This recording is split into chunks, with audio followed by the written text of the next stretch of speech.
Previous exam की जितनी भी समस्याएं आपके दिमाग में हैं वो सारी समस्याएं आज की इस वीडियो में हम मात्र 2 मिनट में खत्म कर देता हूं। यानी बहुत सारे बच्चे पीआरटी को लेकर, टीजीटी को लेकर और पीजीटी को लेकर समस्या से परेशान हैं। सारे बच्चे, कुछ ऐसे बच्चे हैं जो सब्जेक्ट कॉम्बिनेशन से परेशान हैं और कुछ ऐसे बच्चे हैं जो सीटेट एग्जाम को लेकर परेशान हैं कि हमारे कितने नंबर होने चाहिए, क्या क्राइटेरिया होना चाहिए कि हम केवीएस एग्जाम में क्या हम फॉर्म डाल पाएंगे।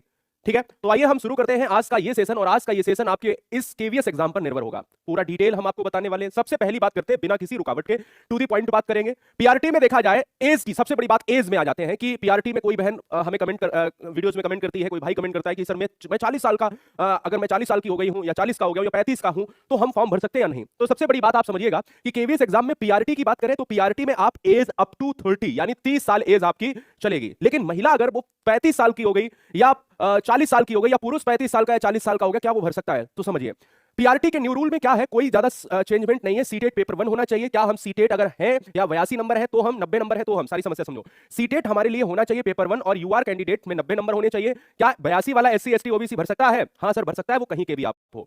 फिर हम एज की बात कर लेते हैं तो एज आपकी सामान्यतः 30 साल जो है एज होनी चाहिए। बात कर लेते हैं मेल कैंडिडेट एज 30 साल। लेकिन अगर आप यही एससी एसटी में चले जाते हो तो यहां महिला पुरुष दोनों को 5 साल रिलैक्सेशन मिलता है और ओबीसी में 3 साल मिलता है। मान लीजिए कोई महिला ओबीसी में है तो वो 33 साल तक जो है यहां पर भर पाएगी। लेकिन फिर अगर महिला की कैटेगरी को अलग कर दिया जाए तो हर महिला, चाहे वो सामान्य हो, ओबीसी हो या जनरल हो, वो अगर पीआरटी भरना चाहती है तो 30 ये और 10 ये 40 साल तक फॉर्म भर पाएगी। तो ये सारा डाउट क्लियर हो गया आपका, वो किसी भी कैटेगरी की महिला हो। बात क्लियर है, समझ गए? और अगर एलिजिबिलिटी क्राइटेरिया की बात करें तो यहां पर बीएड नहीं भर सकता है, बाद बाकी आपका 50% होना चाहिए। 12th की बात करें और बीटीसी, डीएलएड, तमाम ऐसे कोर्सेज हैं, बीएलएड और स्पेशल एजुकेटर वाला भी इस बार देखने को मिल रहा है। तो स्पेशल एजुकेटर इसी पीआरटी में आ जाएगा जो पहले संविदा पर रखे जाते थे। अब मैं अगर आपसे बात करता हूं यहां पर, इसकी भी बात करेंगे। टीजीटी की बात करूं तो टीजीटी में बहुत समस्या है। टीजीटी में क्या सर सीटेट होना चाहिए? जी सर सीटेट होना चाहिए।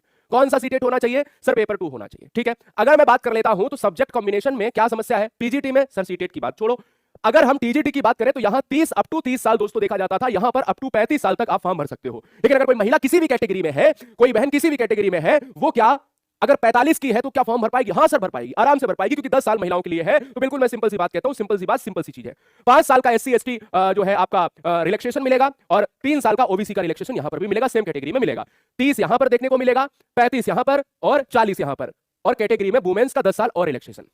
सब्जेक्ट कॉम्बिनेशन में सिंपल सी बात करूं, अगर भाषा है आपका तो भाषा में हिंदी, इंग्लिश और संस्कृत अगर है आपकी तो 3 साल, वही अगर आप हिंदी की बात कर लेते हो या संस्कृत की बात कर लेते हो या इंग्लिश की बात कर लेते हो तो आप ये कहते हो कि 3 साल, अगर हमने 3 साल ग्रेजुएशन में अगर हम इन सब्जेक्ट्स में से किसी में हमने पढ़ाई करी है, सिंपल सी बात समझो, या फिर हमने सेमेस्टर, और सेमेस्टर का मतलब होता है यदि हमने 6 सेमेस्टर को पूरा किया है तो हम इस फॉर्म को भरने के लिए एलिजिबल है। बशर्ते याद रखें कि मेन सब्जेक्ट आपका इनमें से किसी भाषा का एक का होना जरूरी है, आपका कॉम्बिनेशन बन जाएगा। टीजीटी में अगर आप विज्ञान की बात करते हो, बहुत आसान सी चीजों को बता रहे हैं। एक बात मैं क्लियर कर देना चाहता हूं, बीएससी में हॉर्न्स वाली अगर फिजिक्स केमिस्ट्री है का कॉम्बिनेशन नहीं बन रहा है, जो बच्चे कमेंट में पूछेंगे, सिंपल सी बात है वहां पर, ठीक है ना। अगर मैं आपसे बात करता हूं टीजीटी विज्ञान की बात करें तो टीजीटी विज्ञान में, अब विज्ञान में कैटेगरी 3 आ जाती है, ध्यान देना, बायो, जूलॉजी और बॉटनी।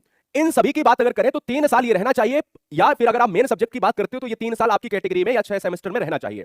लेकिन अगर आप बायोलॉजी के स्टूडेंट हैं तो बायोलॉजी से अगर फॉर्म भरना चाहते हैं तो आपका जो सब्स्टिट्यूट है, जो आपका सब्जेक्ट होना चाहिए वो केमिस्ट्री, बॉटनी और जूलॉजी कम से कम 1 साल या 2 सेमेस्टर रहा हो। जूलॉजी से फॉर्म भरना है तो आप केमिस्ट्री और बॉटनी 1 साल या 2 सेमेस्टर, और बॉटनी अगर रहा है तो केमिस्ट्री और जूलॉजी जो है आपका सब्स्टिट्यूट रहा हो तो एक जो है 1 साल या 2 सेमेस्टर। ये है आपका टीजीटी विज्ञान।